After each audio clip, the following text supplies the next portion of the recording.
हमारे साथ Panipat urban cooperative bank के संस्थापक ओपी शर्मा जी जुड़ चुके हैं। हम उनसे बात करना चाहेंगे। शर्मा जी, आज आपके बीच में सहकारिता मंत्री जी पहुंचे, क्या कहना चाहेंगे, क्या किस प्रकार का कार्यक्रम रहा? आज पानीपत अर्बन कोऑपरेटिव बैंक के मुख्य कार्यालय का जो भवन है उसकी 5वीं सालगिरह थी, जिसको हमने आज बड़े सहकारबंद हो के साथ सभी सदस्यों के साथ मिलकर उत्साहपूर्ण मनाया। और इस शुभ अवसर पर हमने माननीय सहकारिता मंत्री श्री महिपाल जी ढांडा जी को आमंत्रित किया था। मंत्री बनने के बाद हमने अर्बन बैंक परिवार की तरफ से उनका अभिवादन किया और बैंक की कार्य प्रणाली के बारे में उनको बताया और उनसे प्रार्थना की कि प्रदेश के सहकारिता विभाग में काफ़ी कार्य क्षेत्र ऐसे हैं जिसमें सुधार की आवश्यकता है और उनसे प्रार्थना की कि स्वयं इच्छा शक्ति को लेकर और डेडिकेशन से कार्य करें तो इसमें विशेष सुधार हो सकता है। उन्होंने अपने वक्तव्य में सभी सहकारबंधुओं को संबोधित करते हुए कहा कि उन्होंने आने वाले 90 दिनों का जो पैरामीटर तैयार किया है उसमें आशा के अनुरूप ही परिणाम आप सबको देखने को मिलेंगे। और प्रदेश में विभिन्न प्रकार की सहकारी संस्थाओं के लिए उन्होंने कई व्यापक कदम उठाए हैं जिनसे उन्होंने सबको अवगत कराया है। क्या लगता है आने वाले समय में कोऑपरेटिव बैंक किस प्रकार से अपनी भूमिका अदा कर पाएंगे समाज उत्थान के लिए? कोऑपरेटिव बैंक प्रदेश में जिला सहकारी बैंक और सहकारी समितियां गांव में जो पैक्स के रूप में जानी जाती हैं, और तीसरा ये अर्बन कोऑपरेटिव बैंक जो प्रदेश के 7 हैं इस समय। लेकिन हमारा Panipat urban cooperative bank multi state bank है। इसका कार्य क्षेत्र हरियाणा, दिल्ली, उत्तर प्रदेश व उत्तराखंड है और अभी तक हरियाणा व दिल्ली में हमारी 23 शाखाएं काम कर रही हैं और 2 शाखाएं अभी 2 महीने के अंतर्गत कार्य प्रारंभ करेंगी। इसके बाद हम जो है उत्तराखंड और उत्तर प्रदेश में अपनी शाखाएं खोलने का योजना बना रहे हैं और निरंतर हमारा कार्य प्रगति के पथ पर है और हम निरंतर जनसेवा को एक उद्देश्य के रूप में लेकर कार्य कर रहे हैं। और हमारा बैंक कभी 2000 करोड़ की वर्किंग कैपिटल को पार कर गया है और हम प्रतिवर्ष अपने शेयर धारकों को डिविडेंड दे रहे हैं और सहकारी संस्थाओं में प्रदेश में उच्च स्तर पर हमें आने का मौका प्राप्त हुआ है। हमें पिछले 2 बार मुख्यमंत्री हरियाणा सरकार ने भी प्रथम पुरस्कार देकर सम्मानित किया है और अन्य कार्य क्षेत्र में कार्य करने पर भी हमें जिला स्तर आदि पर भी हमारे बैंक को पुरस्कृत किया गया है। वृद्ध या सम्मान भत्ता बांटने के लिए सबसे पहले पानीपत अर्बन बैंक ने ही कदम उठाया था कि वो सरकार के माध्यम से उन्होंने जो पेंशन बैंक के थ्रू की है, पानीपत अर्बन बैंक को प्रथम पुरस्कार प्रदेश में हरियाणा सरकार ने दिया था। जनता से क्या अपील करना चाहेंगे भविष्य को? जनता से तो मेरी अपील यही है कि सहकारिता क्षेत्र में सभी लोग आपस में मिलजुल कर रहें और सहकारी संस्थाओं से जुड़ें, क्योंकि सहकारी संस्थाएं ऐसी संस्था है जहां आप सदस्यों से मिलकर अपनी जो भी मांग है उसके अनुसार सुविधा प्राप्त कर सकते हैं और इजीली अप्रोचेबल हैं। मैनेजमेंट भी लोकल है, स्टाफ भी लोकल होता है अक्सर और ग्राहक भी लोकल हैं, तो सभी का एक दूसरे के प्रति सद्भाव रहता है, एक दूसरे से जुड़े रहते हैं और कार्य कराने में आसानी रहती है। ऐसा महसूस होता है जैसे आप अपने घर में ही काम कराने के लिए चले गए। बैंक में पारिवारिक माहौल मिलता है और उससे बैंकिंग सुविधाएं आसानी से प्राप्त हो जाती हैं। तो यह थे हमारे साथ ओपी शर्मा, संस्थापक हैं पानीपत कोऑपरेटिव बैंक के, और इनका यही कहना है कि कोऑपरेटिव बैंक जो इनकी 4 मल्टी स्टेट आज ये बैंक हो चुका है, और न केवल मल्टी स्टेट है अपितु हरियाणा की सरकार के द्वारा इनको बेस्ट अवार्ड भी मिल चुका है। और इनके द्वारा किए जा रहे कार्य इतने सराहनीय हैं कि आज बढ़ चढ़कर ये हर सामाजिक कार्य में हिस्सा लेते हैं। और इनके द्वारा यही अपील की गई है स्थानीय लोग इन कोऑपरेटिव सोसाइटी के अंदर सहयोग करें और बढ़ चढ़कर इन संस्थाओं में अपना योगदान दें। और इनका भी प्रयास है कि हमेशा यह बढ़ चढ़कर इन लोगों के सहयोग करते रहेंगे। आज पानीपत अर्बन कोऑपरेटिव बैंक के मुख्य कार्यालय के भवन की 5वीं सालगिरह थी, जिसको सभी सदस्यों के साथ मिलकर उत्साहपूर्ण मनाया गया। और इस शुभ अवसर पर माननीय मंत्री महिपाल ढांडा जी को आमंत्रित किया गया, जिसने अर्बन कोऑपरेटिव बैंक का उद्घाटन किया। वहीं मंत्री बनने के बाद अर्बन बैंक परिवार की तरफ से उनका अभिवादन किया गया और बैंक की कार्यप्रणाली के बारे में उनको बताया गया। तो चलिए सुनते हैं महिपाल ढांडा जी ने इस कार्यक्रम पर क्या कुछ कहा। प्रबंधक, मालिक, संस्थापक कुछ भी शब्द उपयोग कर सकते हैं। आज श्री ओम प्रकाश जी, भाई प्रदीप जी, आदरणीय हमारे मैम मधु जी, सम्मानित मेरे परिवार के मेरे से बड़े, आप सबके चरणों में प्रणाम। मेरे हम उम्रों को मेरी राम राम, और जो कोई छोटा है उसको खूब आशीर्वाद। अभी जुम्मे मुझे चंद रोज पहले ही सहकारिता विभाग में काम करने की जिम्मेवारी सरकार की तरफ से मिली। सही पूछे तो मंत्री में 6 तारीख को ही माना, क्योंकि जब कोड ऑफ कंडक्ट लगा तब हमारे शब्द हुई, और 5 तारीख रात को मॉडल ऑफ कंडक्ट हट गया। तो 6 तारीख से ही मैं मंत्री हूं। दूसरे विभागों की तो बात नहीं करूंगा, मगर मैंने जब पहली बार कोऑपरेटिव विभाग की मीटिंग बुलाई, मुझे ध्यान में आया कि इतना बड़ा सेक्टर है और ये इतना इंपॉर्टेंट मंत्रालय है, ये पीछे क्यों? रीजन क्या है? क्योंकि आप तो सीधे कोऑपरेटिव से जुड़े हैं, इसलिए आपको पता है कि महाराष्ट्र में कोऑपरेटिव कितना स्ट्रॉन्ग, तेलंगाना में कितना स्ट्रॉन्ग, आंध्रा में तो इतना नहीं कहते, मगर तो तेलंगाना का जो एरिया है उसमें बहुत स्ट्रॉन्ग है। धीरे धीरे करके मध्य प्रदेश में भी जिस तरीके से पैर पसार रहा है, और अद्भुत बात तो यह कि जो छत्तीसगढ़ का नक्सली एरिया है उसमें भी कोऑपरेटिव बहुत मजबूती से पैर जमा रहा है। कोऑपरेटिव बहुत मजबूती से। मैं बैठा इसको समझने के लिए ध्यान में आया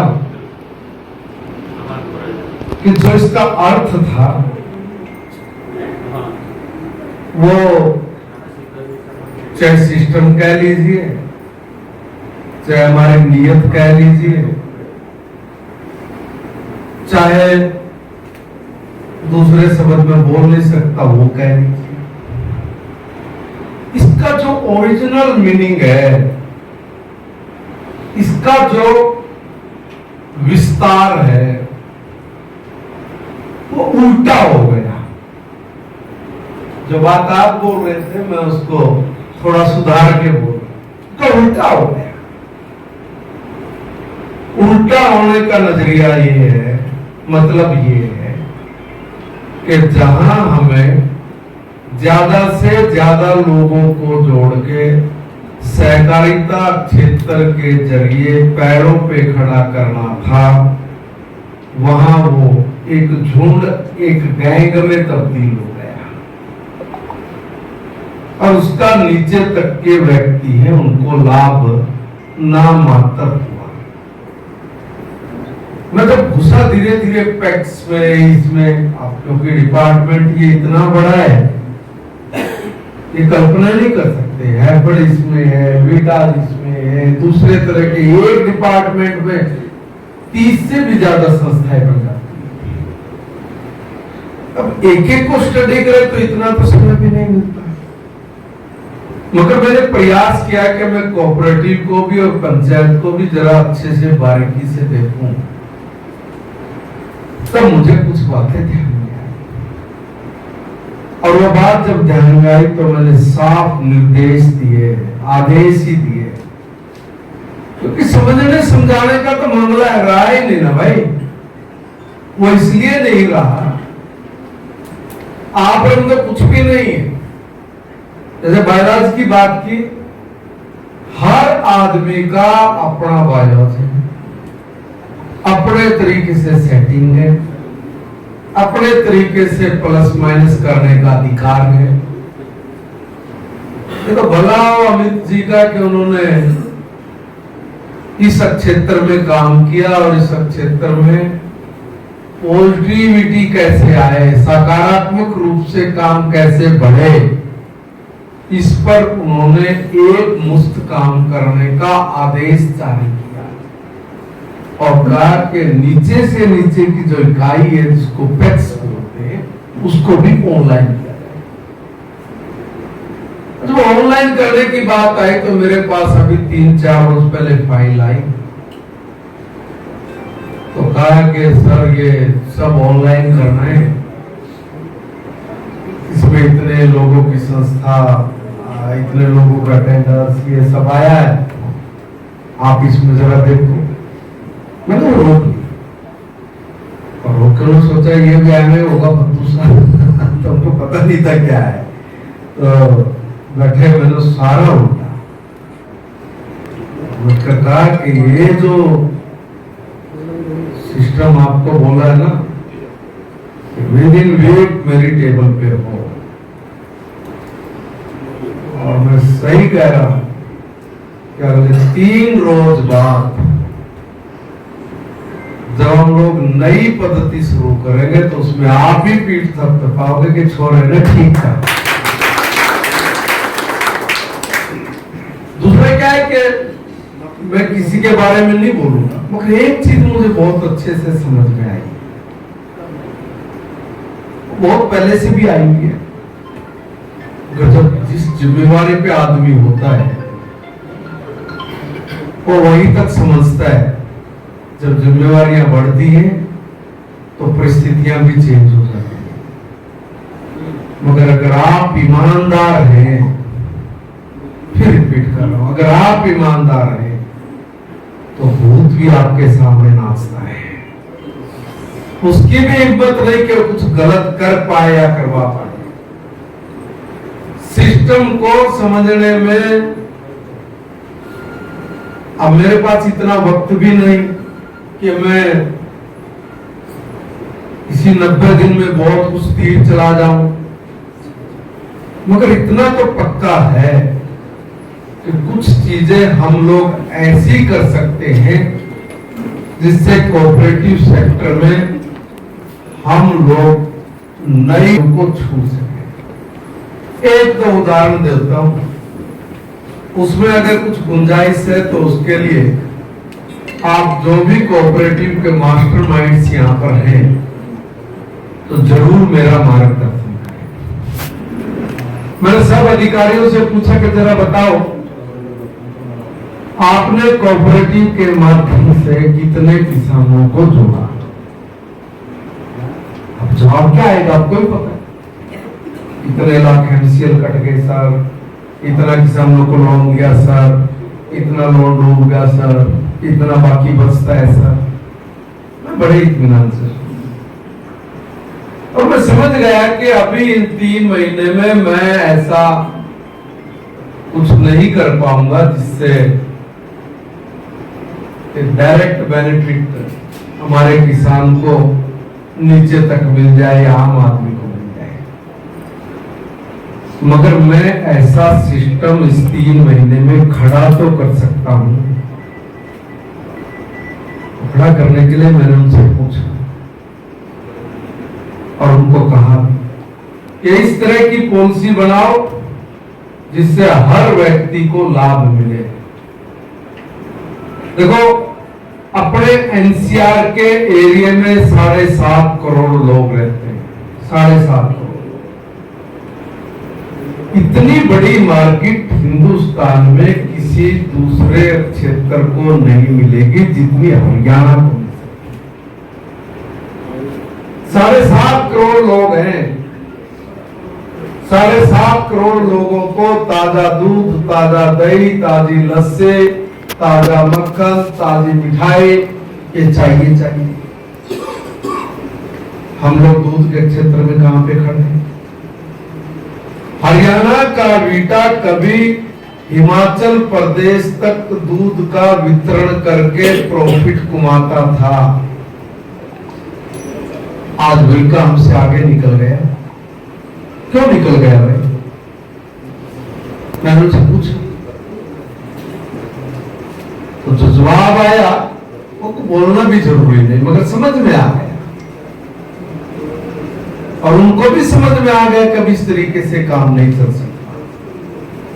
इसलिए मैंने टारगेट दिया दूध के क्षेत्र में, रोहतक को, क्षेत्र को, जींद को, सिरसा को, बल्लभगढ़ को, कि आने वाले 20 दिन के अंदर अंदर आप अपने दूध के क्षेत्र में 10 से 15% की वृद्धि करेंगे। कैसे करोगे? अब मार्केट चाहिए। इतनी बड़ी मार्केट, आपने उस मार्केट को कैप्चर करने के लिए क्या किया? कोई जवाब नहीं। अब इसमें मैं ये नहीं कहूंगा कि सरकार की असफलता क्या सफलता है, क्योंकि ये जब नेटवर्क बैठते हैं ना, ये एकदम नहीं बैठते, तो बहुत धीरे धीरे करके बैठते हैं।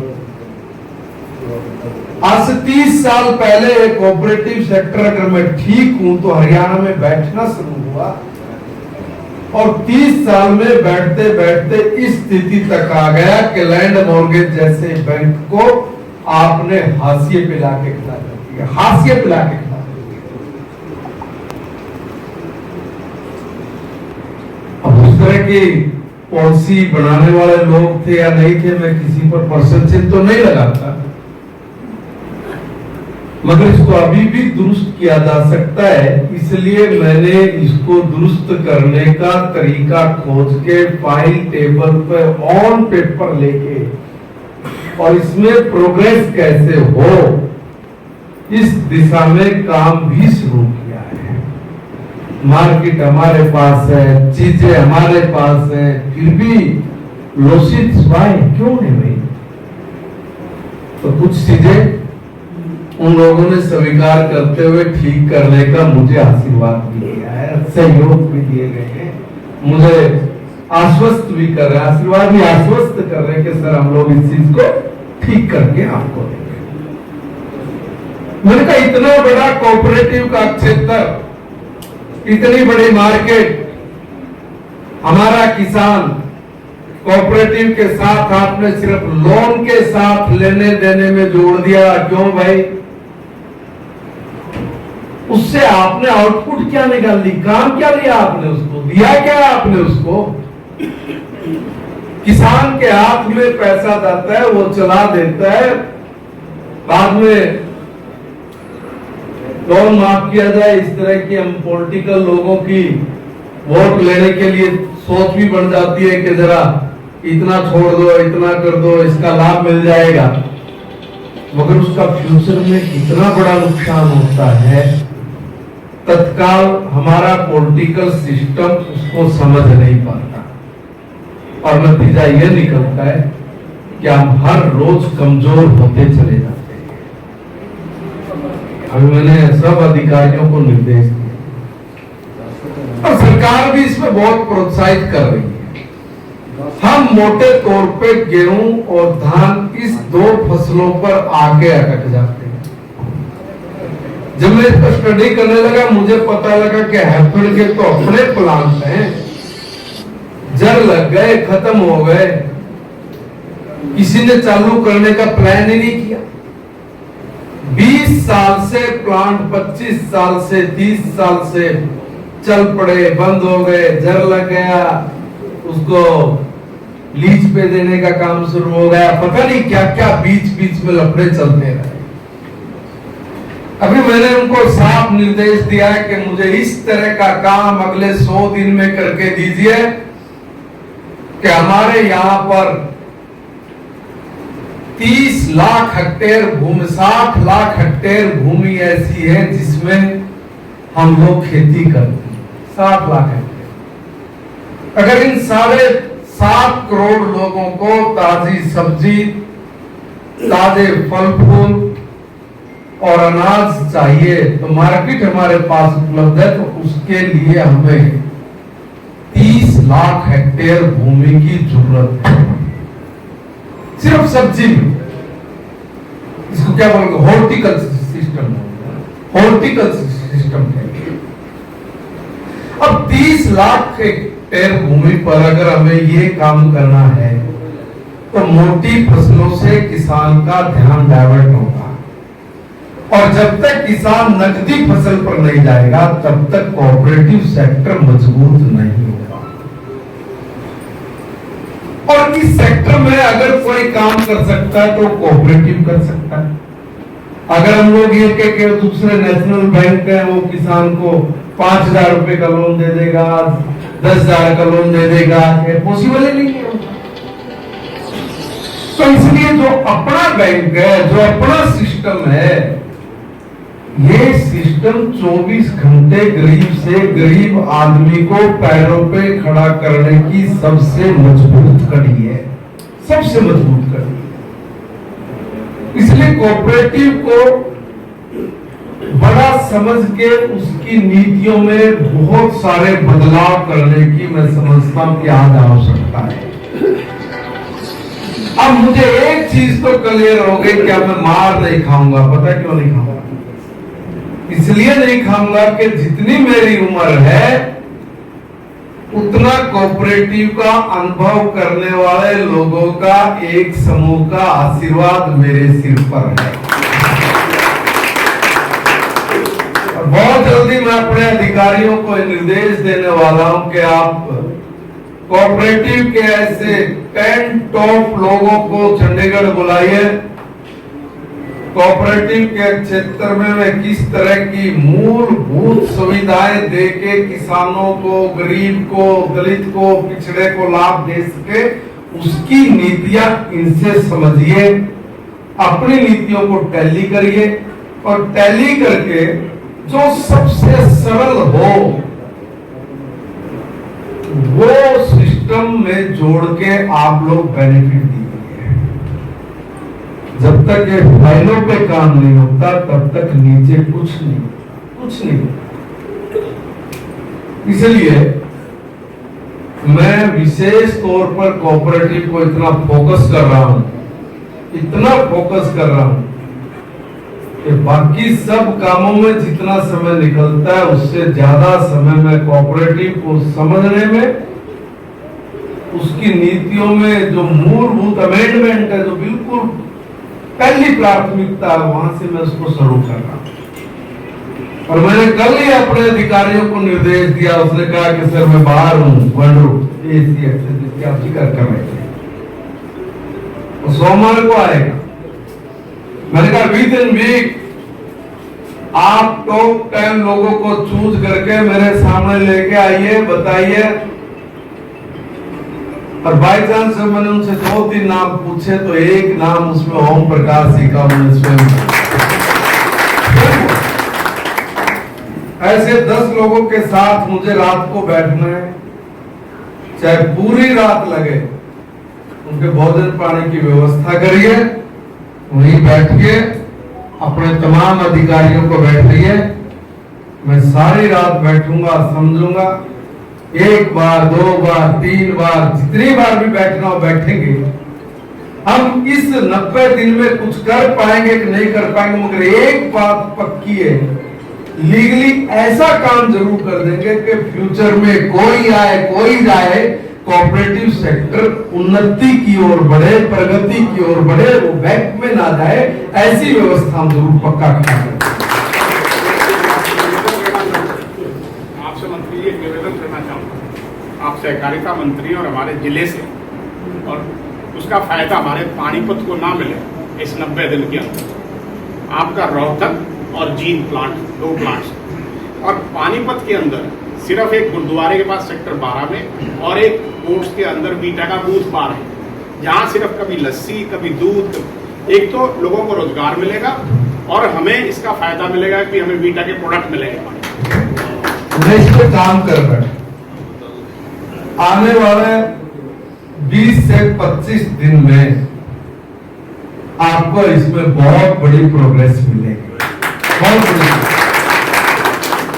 इतना सरलीकरण कर रहा हूं, मैं बता रहा हूं। सेल्फ हेल्प ग्रुप, SHG, आपके पास मार्केटिंग करने के लिए लोग उपलब्ध हैं, आपकी सोच तो हो, इसलिए मैंने उसका इतना सरलीकरण कर दिया कि हमारी जो बहनें हैं, जिनको माननीय प्रधानमंत्री जी भी बोल रहे हैं कि लखपति दीदी बनानी है, तो लखपति दीदी बनाने के लिए उनको काम चाहिए, और काम करने के लिए मैं हैफेड को भी और बीटा का भी एक कर रहा हूं, और एक करके उसमें चाहे सरसों का तेल है, चाहे हमारे को मैंने अभी टाइप किया आंध्रा में, ये जो ये मसाले बनते, मसालों वालों के साथ, दूसरे लोगों के साथ मैंने टाइप किया कि वो लगभग 75,000 करोड़ रुपए का बिजनेस है। 75,000 करोड़ रुपए का। कोई इतनी बारीकी में गया नहीं जितना मैं डूब गया हूं उसमें, मगर जब तक कोई चीज नहीं समझ पाएंगे तब तक हम लोग उसको कर भी नहीं पाए। इसलिए मैंने बहुत बारीकी से इन चीजों को समझ के अच्छी बात ये निकली कि जो मसालों की मार्केट हमने बनानी है, वो भी आपके सोनीपत में ही उसकी पहले घोषणा हुई थी, काम ठंडे बस्ते में पड़ा था, और मैंने परसों 27 तारीख को ही कैबिनेट की मीटिंग में ये कहा कि इसी प्लान में अभी इन 3 महीने के अंदर अंदर हम लोग ये मसाला मंडी की नींव रख के उसको चालू करेंगे।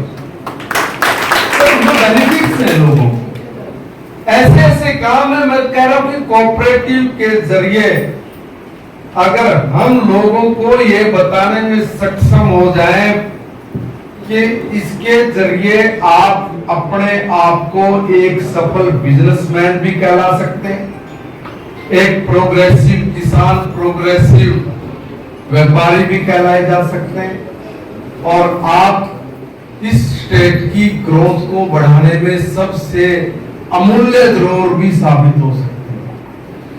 मगर प्रदीप जी, समस्या कई बार किसी को समझ में आ जाए और अगली बार जनता को ना समझ में आए तो फिर मामले गड़बड़ हो जाते हैं।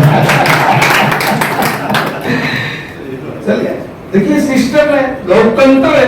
अब लोकतंत्र में जनता जनार्दन के फैसले होते हैं, मगर फिर भी मैंने इसलिए एक बात पहले बीच में बोली कि हम कुछ कर पाएंगे कि नहीं कर पाएंगे ये तो पता नहीं, मगर लीगली ऐसा बांध के जाऊंगा कि दूसरा छेड़ते वक्त भी 10 बार सोचेगा कि अगर मैंने इसको छेड़ा तो कहीं मेरी ये स्थिति ना हो जाए। इतना स्ट्रांगली काम करूंगा। उसके लिए मैंने कहा है कि टॉप 10 लोग मुझे चाहिए। मेरे अधिकारी लग गए, विद इन वीक मैंने उनको समय दिया कि उनके साथ मुझे बैठना है, और बैठकर अगर इन पॉलिसियों में कोई त्रुटि है, इन त्रुटियों को तुरंत समाप्त करो, और उन लोगों को एक कोऑपरेटिव को चलाने के लिए अधिकारियों के अलावा एक संस्था का रूप दीजिए, और उनको मार्गदर्शक मंडल के रूप में आप कोऑपरेटिव के साथ अटैच करिए, और अटैच करके उन लोगों से आग्रह करिए कि स्टेट के लोगों की गरीबी को दूर करने के लिए, यहाँ की महिलाओं को सक्षम करने के लिए, यहाँ के नौजवान जो किसी भी टारगेट को पूरा करने के लिए जिस डालता है, जाके एक बैंक का अगर उसने खाते खोलने, टारगेट करना पूरा, सारे रिश्तेदारों को लगा लेता है, सब काम कर लेता है, और तब भी नहीं उसका टारगेट पूरा होता, भागता है लोगों के काम के लिए, तो तुम उधर मत जाओ, अपने ही पैरों पे खड़े हो जाओ और अपने पैरों पे खड़े होके अपनी आर्थिक स्थिति को भी मजबूत करो और स्टेट को भी ग्रोथ मिले, उसके लिए भी आप काम करो।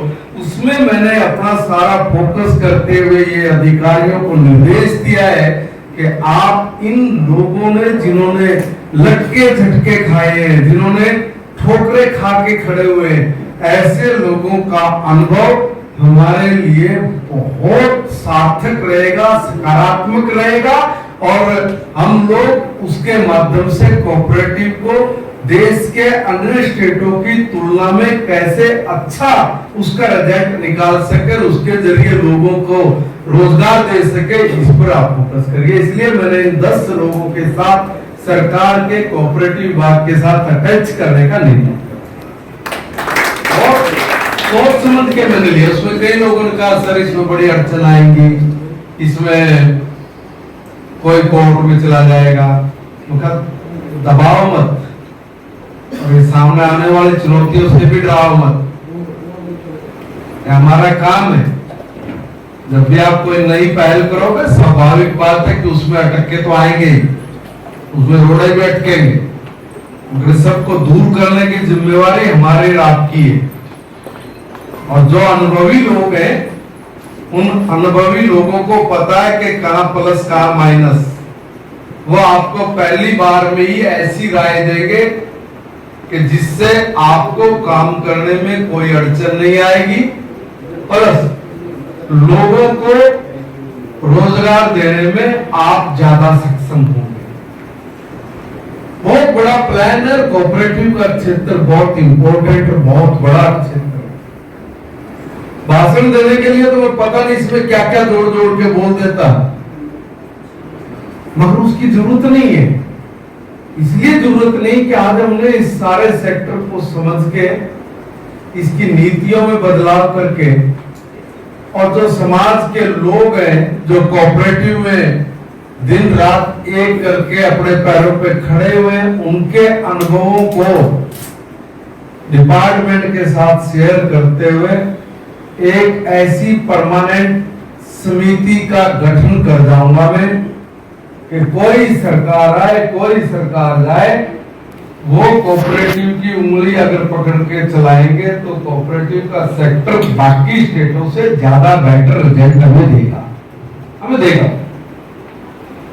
अब इतनी संस्थाएं बनी हुई है, कोई आलू के लोग हैं, आलू उगाने वालों की संस्था बनी हुई। पिछले दिनों वो लोग बेचारे लॉस में चले, लॉस में गए तो मैंने 12 के यमुनानगर के किसानों को बुला के मैंने कहा क्या करेंगे इसमें। उनका सर अभी मॉडल कंडक्ट है, इसलिए थोड़ा रुकिए और रुक के इसके बाद में हम लोग बात करेंगे। मुझे भी समय नहीं लगा था, इसलिए मैंने ऐसी अलग अलग संस्था जिनके लॉसेज हुए और ऐसे लोग जिनको कोऑपरेटिव के जरिए वो परफेक्ट प्रोग्रेस किया है, ऐसे लोगों को भी आप लोगों के साथ और अधिकारियों के साथ बैठा के एक तालमेल बढ़ा के क्या हम इन 90-100 दिन में क्या 50 से 100 ऐसे लोग जिनको हम लोग मजबूती से खड़ा कर सकते हैं और एक पायलट प्रोजेक्ट जिसको बोलेंगे उसके रूप में काम करने का हमारा प्लान है।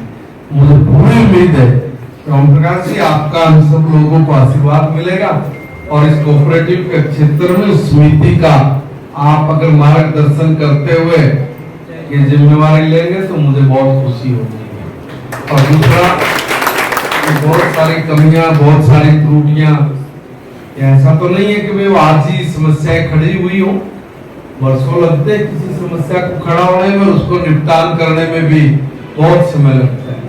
मगर अगर मन में इच्छा हो और दृढ़ संकल्प शक्ति अगर आपके अंदर है तो उस चैलेंज को, उस चुनौती को जल्दी स्वीकार करके और जल्दी उसको ठीक भी किया जा सकता है।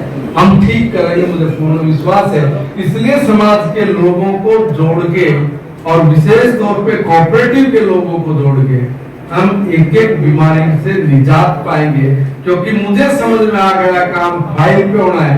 अगर आपने फाइल ठीक कर दी, अगर आपने नीचे जो कुछ सिस्टम बना रखे लोगों को, अगर 4 दिन बैठ के 10, 15, 20 लोगों ने उसका सरलीकरण कर दिया, दुनिया की कोई ताकत नहीं जो उसको लागू करने से रोक सके। और इतना सारा छोरा बोल्ड है कि किसी की हिम्मत नहीं कोई चूक भी कर जाए, ये भी बता, कोई चूक नहीं करता।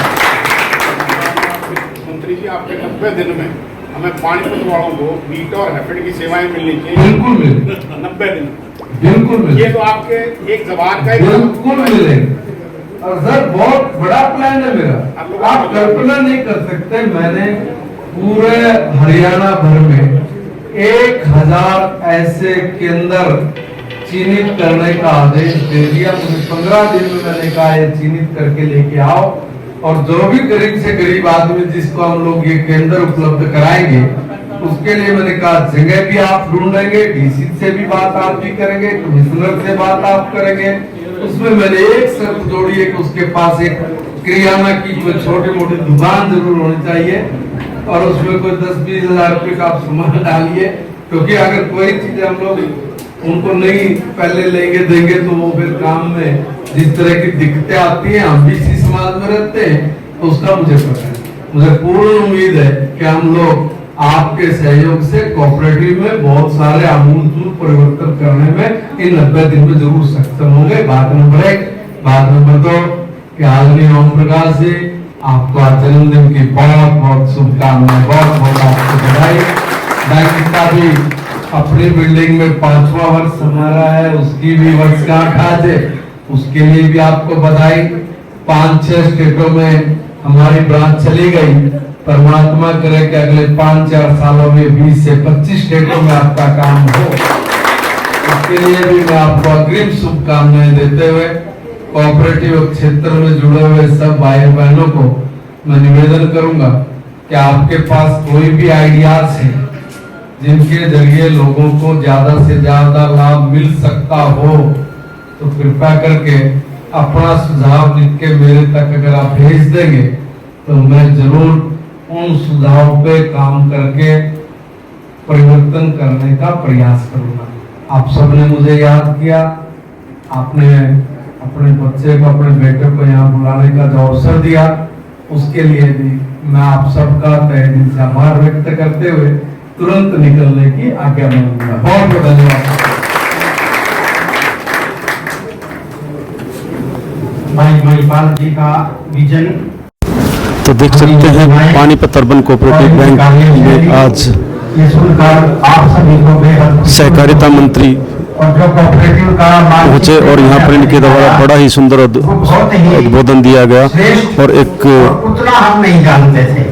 वादा किया कि आने वाले समय में सहकारिता के क्षेत्र में जो भी प्रोग्रेस की बातें होंगी उसको वो कहीं ना कहीं आगे बढ़ने के लिए प्रयास करेंगे। खुद से लड़ने के लिए तो खड़ा हो जाएगा, उस दिन देख लेगा तो खुद से भी बड़ा हो जाएगा। बेटे को आशीर्वाद पूरे अर्बन परिवार की तरफ से हम धन्यवाद करते हैं। आमंत्रण स्वीकार किया और आपने हमारे परिवार को जो संदेश दिया वो अपने आप में बहुत ही हृदय को छूने वाला है। हम सभी बुजुर्गों का आपको आशीर्वाद, भाइयों की शुभकामनाएं, महताओं का आशीर्वाद, और सभी भाई नीचे लफ्ज लेके जाएंगे और हम हृदय से आपका धन्यवाद करते हैं।